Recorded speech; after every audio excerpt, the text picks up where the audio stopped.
Hello students, welcome back to this channel. Students, यहाँ पे आपके सामने है कक्षा 10वीं का एक सैम्पल क्वेश्चन पेपर।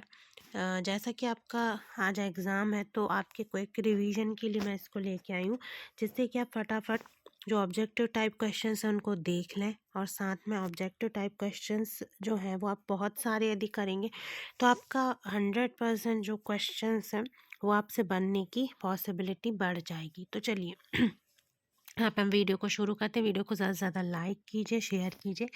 और यहाँ पे मेरे साथ साथ आप इस क्वेश्चन पेपर के जो भी क्वेश्चंस हैं उनको अपना जो आपकी तैयारी है, जो प्रिपरेशन है, उसके अकॉर्डिंग इनको आप ज़रूर अटैम्प्ट कीजिए, ताकि आपको पता चले कि आप कितना स्कोर कर रहे हैं।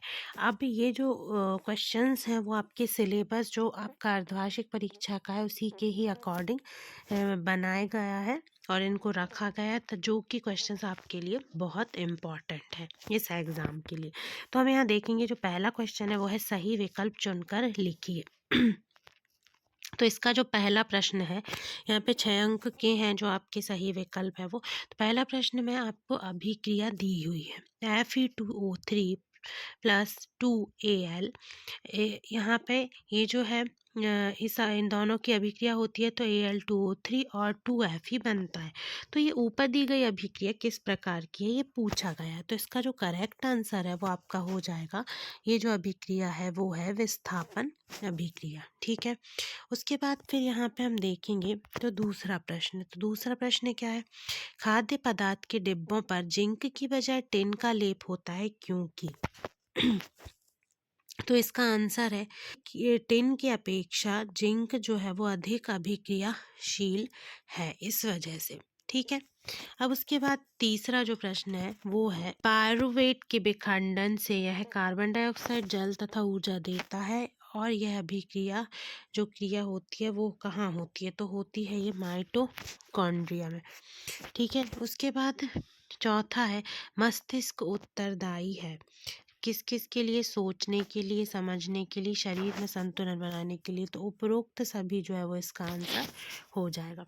उसके बाद फिर पांचवा है पराग कोश होते हैं, तो इसका उत्तर है यहाँ पे पराग कण। ठीक है, फिर उसके बाद आ जाते हैं हम क्वेश्चन नंबर जो है वो छठवा। तो क्वेश्चन नंबर छठवा लास्ट है ये सही विकल्प का, निम्नलिखित में से कौन सा पर्यावरण मित्र व्यवहार कहलाते हैं। तो इसका जो आंसर हो जाएगा वो हो जाएगा आपका यहाँ पे जैसे 4 ऑप्शन दिए हुए हैं। पहला क्या दिया हुआ है इसमें, पहला दिया हुआ है बाजार जाते समय सामान के लिए कपड़े का थैला ले जाना। दूसरा है कार्य समाप्त हो जाने पर बल्ब तथा पंखे का स्विच बंद कर देना। तीसरा है माँ द्वारा स्कूटर से विद्यालय छोड़ने के बजाय विद्यालय तक पैदल जाना। तो पर्यावरण के प्रति मित्र व्यवहार ये तीनों ही है। तो जो करेक्ट आंसर है वो आपका हो जाएगा उपरोक्त सभी। ठीक है, उसके बाद हम यहाँ देखेंगे कि प्रश्न क्रमांक 2 है। प्रश्न क्रमांक 2 क्या है, रिक्त स्थानों की आपको पूर्ति करना है। ठीक है, तो इसमें हम देखेंगे पहला प्रश्न है संगमरमर का रासायनिक सूत्र, यहाँ पे फिर स्पेस है। तो इसका आंसर हो जाएगा CaCO3। ठीक है, कैल्शियम कार्बोनेट। उसके बाद फिर दूसरा है 2 या 2 से अधिक धातुओं का समांगी मिश्रण कहलाता है। तो इसका उत्तर हो जाएगा आपका विलयन। 2 या 2 से अधिक धातुओं का समांगी मिश्रण कहलाता है विलयन। फिर तीसरा है संतृप्त हाइड्रोजन डैश कहलाते हैं। तो संतृप्त हाइड्रोजन क्या कहलाते हैं, एल्केन कहलाते हैं। ठीक है, फिर है चौथा अंतःस्रावी ग्रंथियों से निकलने वाले रसायन कहलाते हैं। तो क्या कहलाते हैं, तो इसका उत्तर हो जाएगा हार्मोन। ठीक है ना, फिर उसके बाद है पांचवा मानव नेत्र में पुतली की साइज को नियंत्रित करती है। तो जो आइरिस है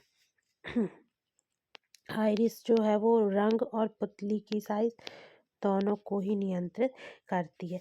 फिर है छठवा यदि गोली दर्पण की वक्रता त्रिज्या 20 सेंटीमीटर तो इसकी फोकस दूरी होगी, तो ये होगी 10 सेंटीमीटर। अब उसके बाद हम आगे बढ़ेंगे, देखेंगे सत्य असत्य लिखिए। ठीक है, तो आपको सत्य और असत्य यहाँ पे लिखना है। सत्य और असत्य में हम देखेंगे यहाँ पर प्रश्न क्रमांक ये जो है 3। तो इसका पहला जो है जिंक तथा लेड कॉपर की अपेक्षा अधिक क्रियाशील हैं, तो ये सत्य हो जाएगा। दूसरा है बायोगैस एवं संपीड़ित प्राकृतिक गैस सीएनजी का प्रमुख जो घटक है वो एथेन है, तो ये जो है वो आपका असत्य हो जाएगा। तीसरा है रक्त की संरचनात्मक इकाई नेफ्रॉन है, तो ये जो तीसरा है वो आपका यहाँ पे सत्य हो जाएगा। फिर चौथा है सभी अनैच्छिक क्रियाएं पश्च मस्तिष्क में स्थित मेंडुला द्वारा नियंत्रित की जाती हैं। तो ये जो है चौथा नंबर का जो है वो आपका हो जाएगा सत्य।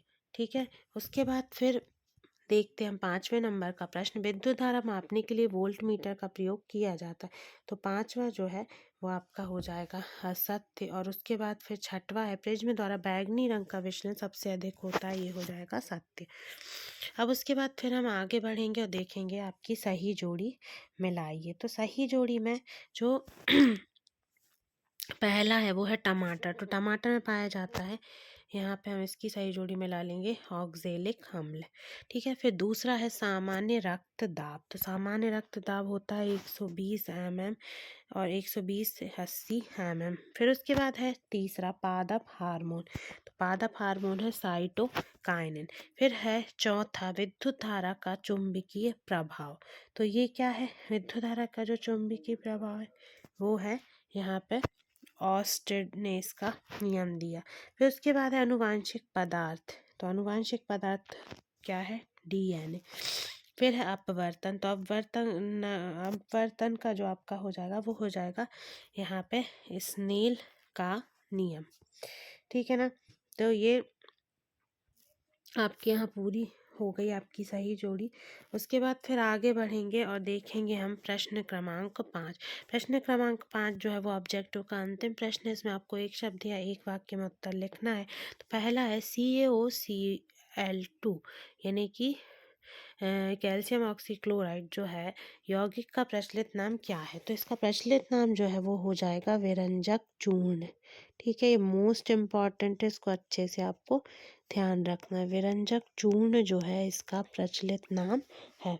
फिर दूसरा है कि रुधिर प्लेटलेट्स का एक कार्य लिखिए, तो इनका जो एक कार्य है वो है रक्त का थक्का बनाने में। ठीक है ना, इसका जो कार्य है वो है रक्त का थक्का बनाने में।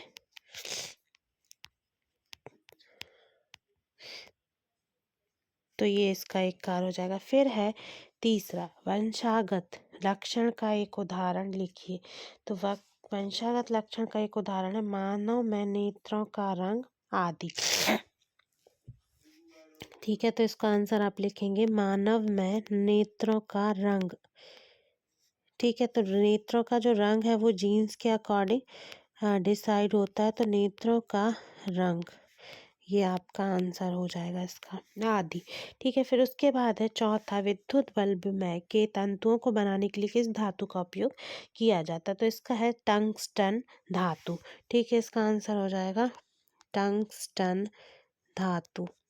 ठीक है ना, उसके बाद फिर है आपका 5वां विद्युत परिपथ में लघु पथन और अतिभारण से बचने के लिए कौन सी युक्ति का प्रयोग किया जाता है, तो इसका होगा आंसर फ्यूज। ये ठीक है, चौथे का आंसर क्या हो जाएगा यहाँ पे, चौथे का आंसर हो जाएगा फ्यूज। 5वें का आंसर हो जाएगा फ्यूज। ठीक है ना, चौथा तो पहले हम कर चुके थे, 5वें का आंसर हो जाएगा फ्यूज। फिर 6वां है लेंस का सूत्र लिखना है, तो लेंस का सूत्र हो जाएगा small f is equal to u v upon u plus v. ठीक है, तो ये हो जाएगा लेंस का सूत्र। अब उसके बाद यहाँ पे ये जो क्वेश्चन है वो कंप्लीट हो गए हैं, तो इनकी आप अच्छे से इसको याद कर लीजिए। कोई क्वेश्चन जो है जो आपको याद ना हुआ तो आप फिर से वीडियो को रिपीट करके देख सकते हैं। Thanks for watching this video.